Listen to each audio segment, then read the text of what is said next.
Okay, so one of the big question marks that we had, with just 2 weeks left now in the season, under 2 weeks left because today's Monday. We have, Terry McLaurin has finally signed a deal. There was a lot of questions about what's going on with that. Terry McLaurin, obviously, longtime member of the Washington football team, whatever their name was. He's gone through, at least a couple of different names at this point.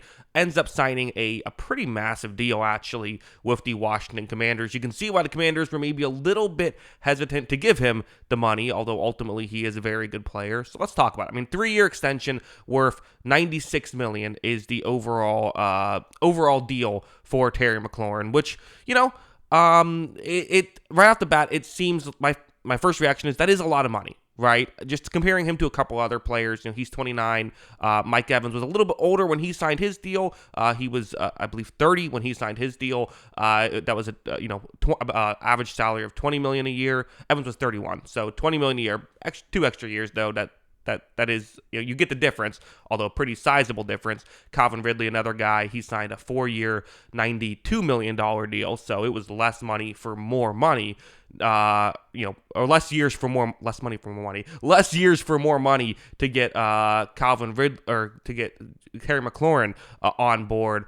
So yeah, it's a sizable chunk. But here's the thing, right? Salary cap's going up. So, every contract is going to continue to get higher. I think that, he is essentially getting paid top tier money. It's very similar to what guys like CeeDee Lamb and Jamar Chase are getting at this point. He's getting that type of money. I don't know if I would say he's ever been that type of receiver. Again, I don't want to bash the wide receiver Terry McLaurin because I know a lot of Commanders fans are a big fan of his, obviously. And listen, guy's a great player. I'm not trying to say he isn't. It's actually interesting. You look at his stats. Well, he's never had 1,200 yards in a season. He's been over 1,000 every single year of his career, with the exception of 2019, where he still had over 900. So he's been within that 900 to 1,200 mark for his entire career, and a lot of that hasn't been with great receiver or great quarterbacks. Last year, touchdowns went way up with Jaden Daniels, 13 touchdowns. That's by far and away a career high. Actually, weirdly, the previous was his rookie year when he still just had 7. So he nearly doubled his career high in touchdowns last year. So definitely he has the connection. And for the Commanders, I mean, listen, we can sit here and say, would you like this contract in a vacuum? Is it a bit touch more to maybe you would like? You can make that argument. But at the same time, they needed a receiver, right? Not just a receiver. They needed Terry McLaurin, who is a number 1 wide receiver, a guy you can trust to win one-on-one on the outside. If they did not have him this year, receiving core of whatever we get out of Deebo Samuel this year, Noah Brown, Luke McCaffrey, don't get me wrong, these aren't horrible players. They still do have Zach Ertz for tight end to, get some yards that way. It's not a terrible situation by any means, but that's a receiving room that needs number 1, right? Number 1 that allows Samuel to be a number 2, allows Noah Brown and Luke McCaffrey. They also drafted Jalen Lane to try and, play their roles. It works that way. If they did not have Terry McLaurin, this wasn't going to work out.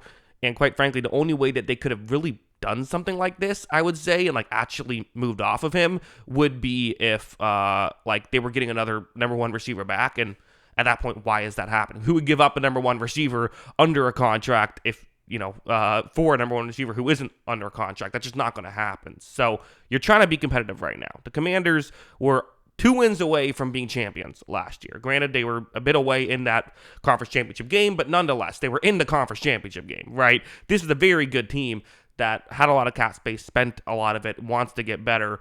I think keeping Terry McLaurin on board is just the right call, even if my first reaction is that the contract just feels a little bit high for me. Again, I feel like anytime a player gets a contract, nobody looks into is it a good amount of money? Everyone just says, good job, you paid him, partially because of how fluid the salary cap is. But teams still only have a finite amount of money they're going to spend on players, so it's still worth discussing. But yeah, I mean, it's a 3-year deal. Again, I still haven't seen the exact amount that is guaranteed currently. All I see, and I even see this, Schefter actually said it's up to $96 million. That would make sense if there's a little bit in, a little bit of that money isn't your base salary, but it's like incentives. I bet that makes sense. Although I don't know how much is incentives, how much of it is base. So that also makes sense. I don't know how much is guaranteed, but again, you don't sign Terry McLaurin to a contract like this expecting him to not finish off the contract, right? You expect him to play the full contract. So guaranteed money matters in terms of allowing you to have an out if you need it, but is a contract I think they're hoping that they can have him play through the whole season with. Listen, very good player. Obviously, you got to keep Terry McLaurin. And for the Commanders, I do think this makes you feel a little better about them, right? Because with this whole thing hanging over their heads, it's like if they lose him, is this team going to take a step back next year, right? Like, because Terry McLaurin obviously was such a key factor in that in that team. Like, I don't know. I think he's a top 20 receiver in football, right? Maybe top 15. People always feel higher, right? It feels like, I always look at a guy like, oh yeah, he's top 10, but you actually make the list, and it's like, actually, there's a lot of good receivers. But like he's in that category, right? He's a really good guy who, again, can win one-on-ones if you need him to. So if you don't have that, like, it just would have made everything that much more difficult, especially when you're going up against, I'm thinking about Philadelphia, who is still the team to beat, not just in their division, but in their conference, in the league, right? They won the Super Bowl last year.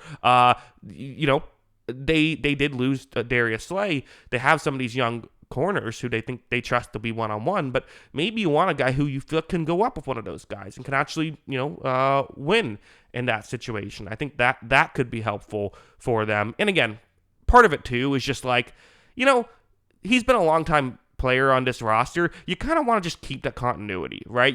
He's been in the locker room. I'm sure he's a leader just because you're a bit of an older player now. He's going to turn 30 not too long, which in football terms is old. I'm 30. It's not old real life terms, I promise. But for football terms, that's certainly on the older side. So I think just adding that too, keeping him in the locker room, that's something that you really like. So, and again, we talk about the numbers. Well, he's never had a 1,500-yard season. He's never had one of those dominant seasons. Well, give him another year of Jaden Daniels. Maybe it happens. And again, having 1,000, just shy of 1,100 yards last year and 13 touchdowns in a very run-heavy offense is still very impressive. So he's very good player. And when you're a very good player and you hit the open market, a lot of times you get paid a number that's a little surprising at the beginning, and then by the end of the contract, you're like, yeah, that seems reasonable. So yeah, ultimately, I think this is the right move by the Commanders. Even if I think my gut reaction was it seems a bit heavy. I think that you can't trade him. If you're trading him, you're getting a draft pick who then you won't even play this year. Then you'll have to develop him the next year. Now Jaden Daniels' rookie deal is almost done. If you have to overpay a little bit to keep a guy like Terry McLaurin in the roster, is it really an overpay? That's how I see it. But those are my thoughts. What are yours? Let me know in the comments below. Always love hearing from you. And of course, as always, thanks for watching.